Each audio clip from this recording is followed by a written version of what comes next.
শারদীয় দুর্গোৎসবের আনন্দের মাঝেই তেলিয়ামুড়া শহরে ঘটল এক ভয়ঙ্কর বিপজ্জনক ঘটনা। মঙ্গলবার রাতে তেলিয়ামুড়া থানাধীন নেতাজিনগর ব্রিজ সংলগ্ন স্থানে প্রবল বৃষ্টির কারণে এলাকার একটি ক্লাবের দুর্গাপূজার আলোকসজ্জার জন্য ব্যবহৃত দৈত্যাকার বাঁশের গেট হঠাৎ ভেঙে পড়ে একটি চলন্ত টোটো গাড়ির উপর। ঘটনায় এলাকায় মুহূর্তে চাঞ্চল্য ছড়িয়ে পড়ে। দুর্ঘটনার খবর পেয়ে অগ্নি নির্বাপক দপ্তরের কর্মীরা দ্রুত ঘটনাস্থলে পৌঁছান।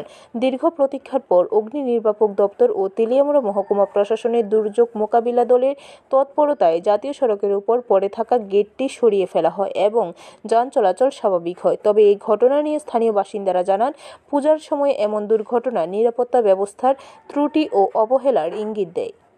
তেলিয়ামুড়া বৃষ্টির ভিতরে আমি যাইতেছি, হঠাৎ করে সেটা গেট পড়ছে আমার গাড়ির ভিতরে, বড় গেট। বৃষ্টির ভিতরে দেওয়া হচ্ছে না, গাড়ির ভিতরে পড়ছে। আমি আমার কিছু হয়েছে না। যাত্রী আসলো নি? যাত্রী আসলো না, খালি গাড়ি নিয়ে কি গাড়িটা?